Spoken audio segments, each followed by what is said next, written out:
Credit చోరీ కోసం Jagan Reddy and gang ఏమాత్రం సిగ్గుపడకుండా అబద్ధాలు చెప్పేస్తున్నారు. రెన్యూ పవర్ తో పాటు బ్రూక్ ఫీల్డ్ అండ్ పెట్టుబడులు కూడా జగన్ హయాంలో వచ్చాయంటూ ఆయా కంపెనీల ప్రతినిధులతో దిగిన ఫోటోలను వైసీపీ సోషల్ మీడియా పోస్ట్ చేస్తుంది. కానీ అవన్నీ జగన్ హయాంలో వస్తే ఏమయ్యాయి, ఇప్పుడు మళ్ళీ ఎందుకు వస్తున్నాయన్న చిన్న లాజిక్ ను వాళ్ళు మర్చిపోతున్నారు. కాదు, మర్చిపోయినట్లుగా నటించి ప్రజలను మోసం చేయాలనుకుంటున్నారు. నిజానికి ఆ పెట్టుబడులు జగన్ హయాంలో రాలేదు. చంద్రబాబు హయాంలో వస్తే కమిషన్లు ఇవ్వలేదని వాటిని తరిమేశారు.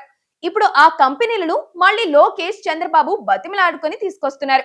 కానీ ఇక్కడ జగన్ తెచ్చాడని వైసీపీ నేతలు ఏమాత్రం సిగ్గుపడకుండా ప్రచారం చేసుకుంటున్నారు. రెన్యూ పవర్ దాదాపుగా 80,000 కోట్ల గ్రీన్ ఎనర్జీ రంగంలో పెట్టుబడులు పెట్టాలని చంద్రబాబు సీఎం గా ఉన్నప్పుడు ఒప్పందాలు చేసుకుంది. పీపీఏలు కూడా చేసుకుంది.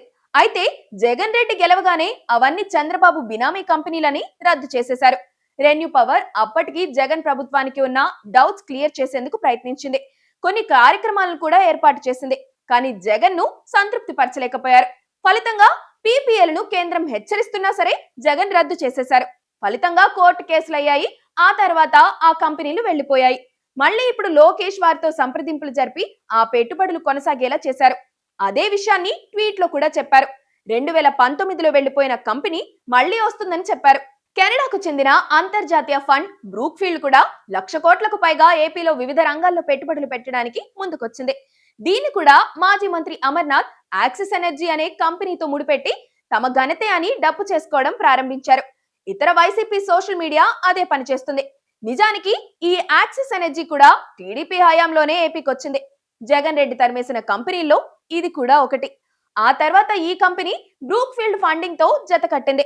ఇప్పుడు బ్రూక్ ఫీల్డ్ తో పాటు ఆ కంపెనీ కూడా వస్తుంది. తరిమేసిన కంపెనీ మళ్లీ వస్తుందంటే అది మా ఘనతే అని గొప్పలు చెప్పుకుంటున్నారు వైసీపీ నేతలు. చంద్రబాబు హయాంలో వచ్చిన పెట్టుబడుల్ని, చేసుకున్న ఒప్పందాల్ని జాగ్రత్తగా చూసుకుని గ్రౌండ్ అయ్యేలా చేసుకునుంటే క్రెడిట్ కొంచెమైనా దక్కుండేది. కానీ జాకీ డ్రాయర్ల కంపెనీ నుంచి అన్నింటినీ వెళ్లగొట్టారు. కమిషన్ ఇవ్వని ప్రతి కంపెనీని పొలిమేరల దాకా వెళ్లగొట్టారు. ఇప్పుడు ఆ కంపెనీలను మళ్లీ తీసుకొస్తుంటే మేమే అని ముందుకొస్తున్నారు. ప్రజాధనాన్ని, ఆస్తులను దోచుకోవడంలో ప్రత్యేకమైన నైపుణ్యం ఉన్న వైసీపీ నేతలు ఇప్పుడు క్రెడిట్ చోరీ చేసేందుకు అడ్డగోలు పద్ధతులు, అబద్ధాలతో ప్రయత్నిస్తున్నారు.